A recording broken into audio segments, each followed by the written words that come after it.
born in Maryland? Actually born in Maryland. Okay. More NRA members in Pennsylvania than any state other than Texas. Yeah. It's frightening. Well, I was born in Massachusetts. Oh, yeah. Yeah, so Massachusetts. Are you a swamp Yankee? Are you from Western Mass? I am from the Hamptons. No, I'm not from the Hamptons. I'm from the Berkshire Mountains. Yeah, well, no, like East Hampton, West Hampton, Northampton, Southampton. It would be west, the west side. Yes. We're hillbillies. Yes, you are. We're technically considered hillbillies there. But a damn Yankee is somebody who comes to the South, and stays. A Yankee is just a Yankee that visits, but a damn Yankee stays. All right. So it's in your blood. And I guess I'm sort of a damn Yankee. I don't know. You're here. How long have you been in Texas? 8 years. I figured that, so the two, I identify becoming a Texan, the two things are, the first time that you come home when you're wearing what you think is a pearl snap shirt, but actually isn't.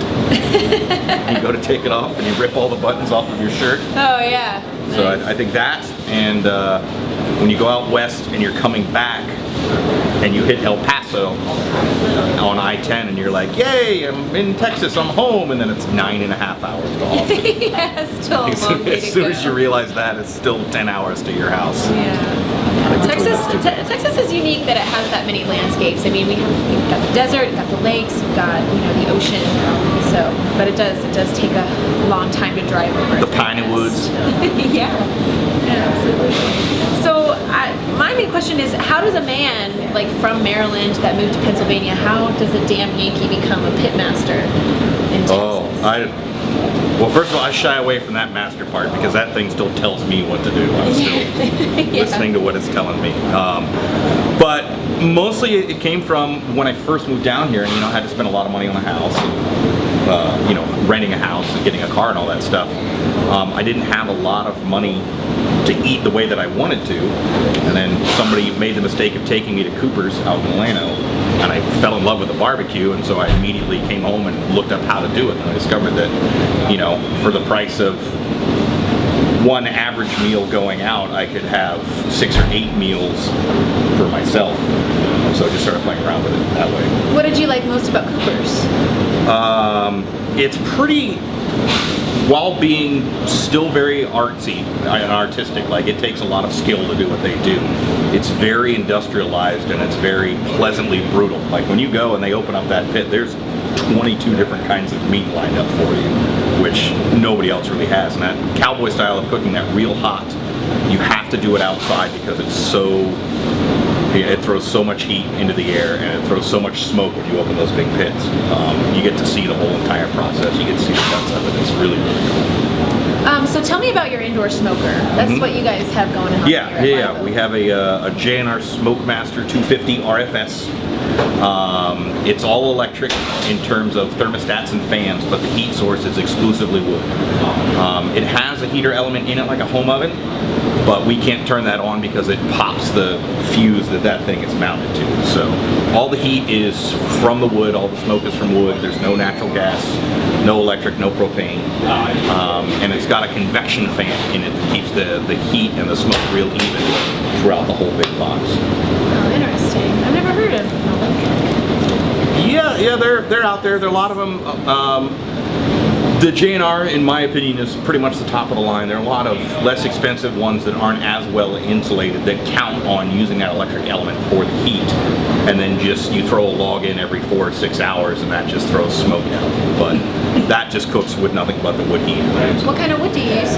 Post oak, 6-month aged post oak. Yeah. Is that where your name comes from? No. In Austin, all of the streets that run east-west used to be named for trees, and all of the north-south streets used to be named for rivers.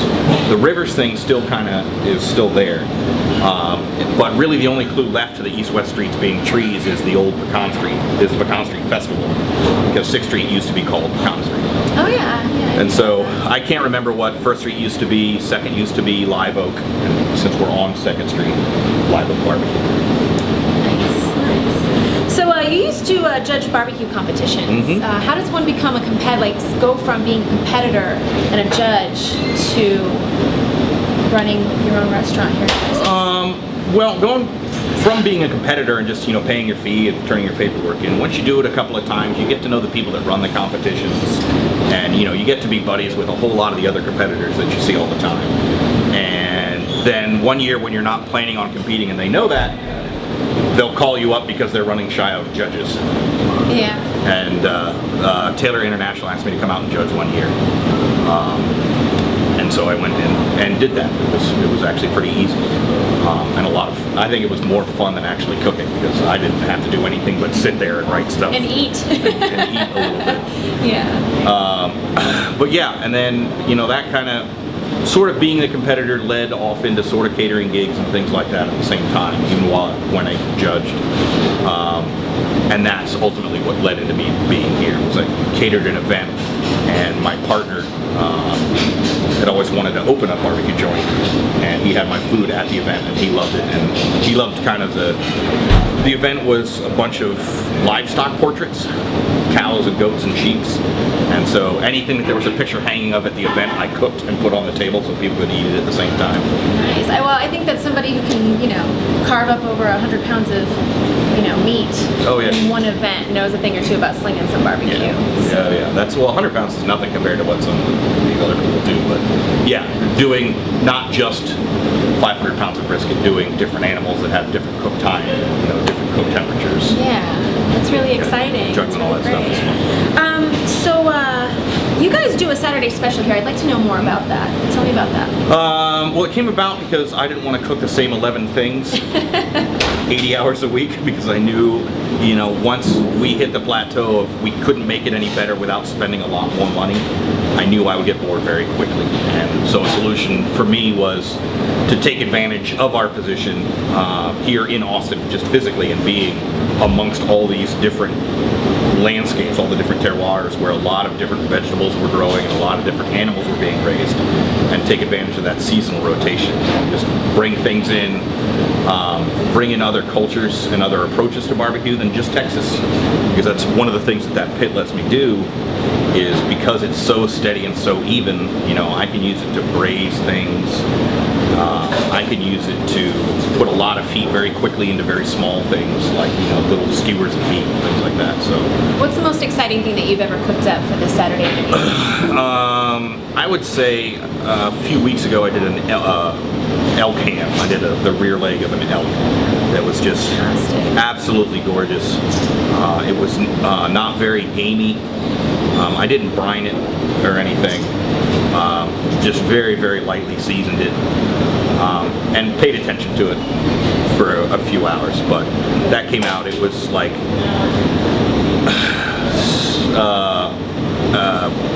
pleasantly gamey steak carpaccio, but the outside, few inches was smoked real heavy and real deep, and had the texture of cooked meat. So there was this in-between thing where it was sort of like meat Neapolitan ice cream, where the inside was still very raw and very good for you, and then the middle, was kind of a medium rare pink steak, and then the outside was, cooked and charred. That flavor profile was great. Yeah, that sounds great. Yeah. It really does. And that was a pleasant mistake that I'll never be able to repeat that and be able to offer that same thing again at that price, because the people who got that elk by accident. They'd ordered a cow and the company that was going to send them the cow accidentally sent them an elk, and because of USDA and Texas Department of Agriculture rules, they couldn't send it back because it was raw meat, raw carcass.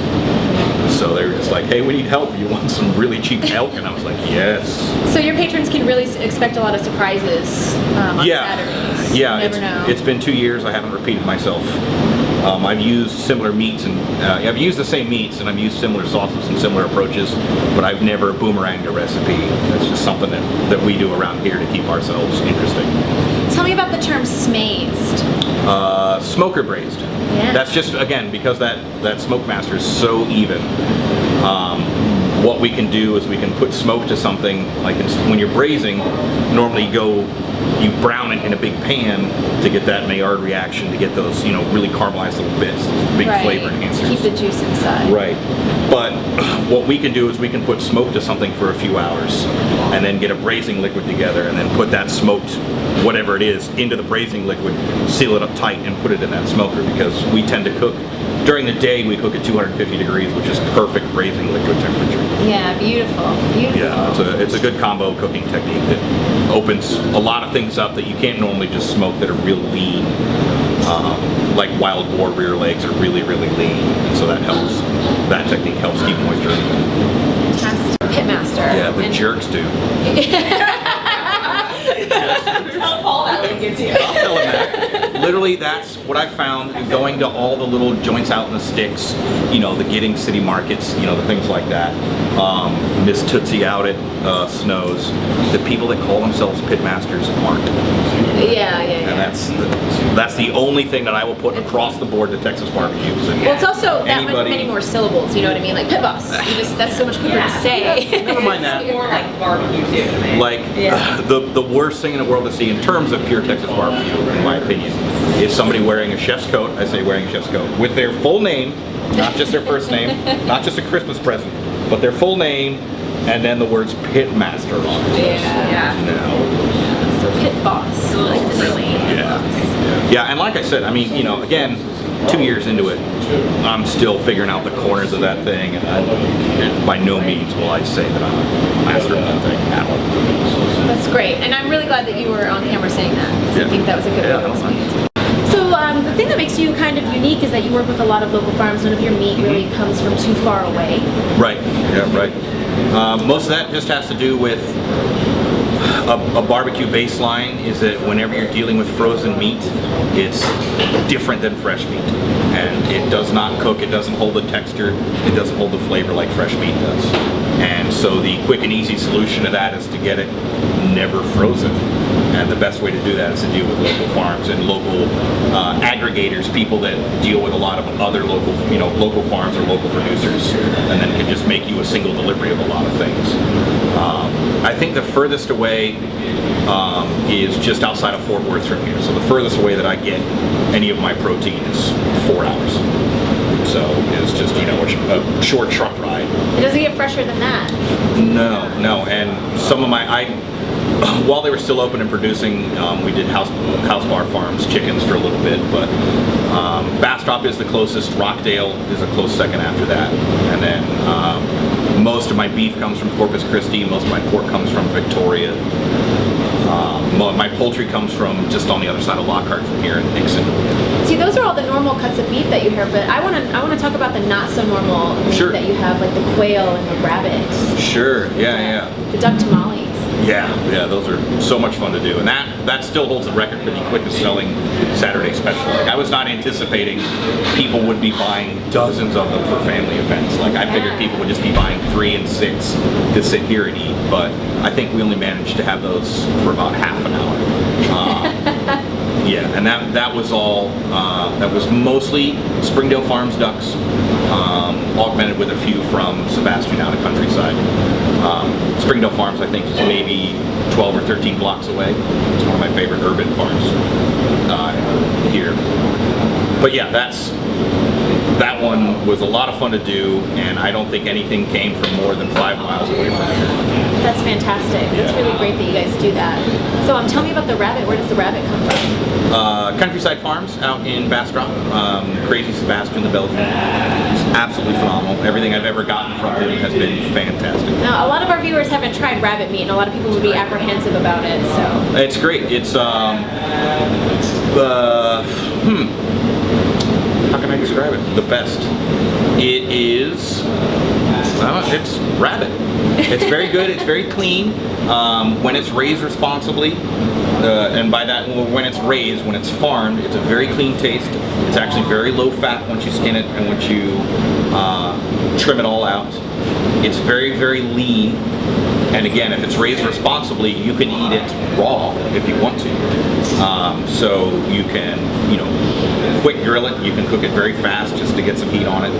You can cook it low and slow, which is what we do here. Braising it is preferred. It's like once you're done cooking, it's like a very, very delicate, not very greasy pork is the texture.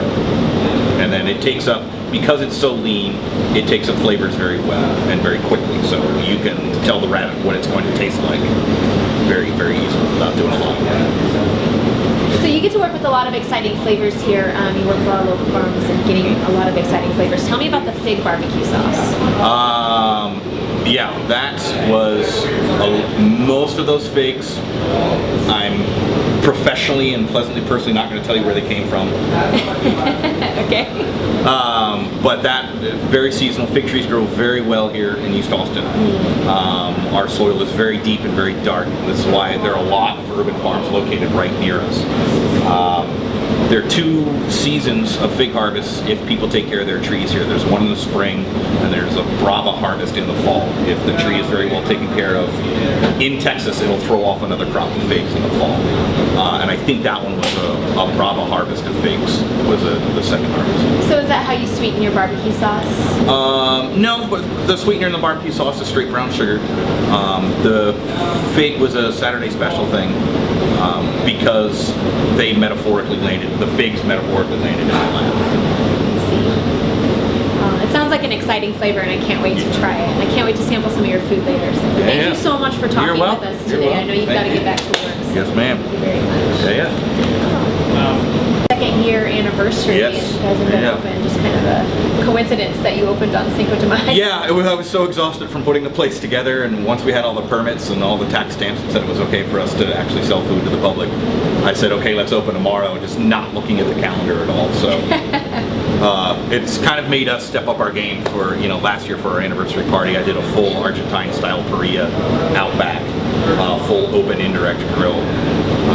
And then this year I got a couple of Isle Ranch lambs, and I'm doing them Oaxacan barbacoa style, rubbed with a chili paste, wrapped in avocado leaves, banana leaves. And you're serving up those on tacos, Yeah, right? on tacos. I don't believe I've ever had lamb tacos. So delicious. It's going to be really exciting to try. Yeah, it's a good one.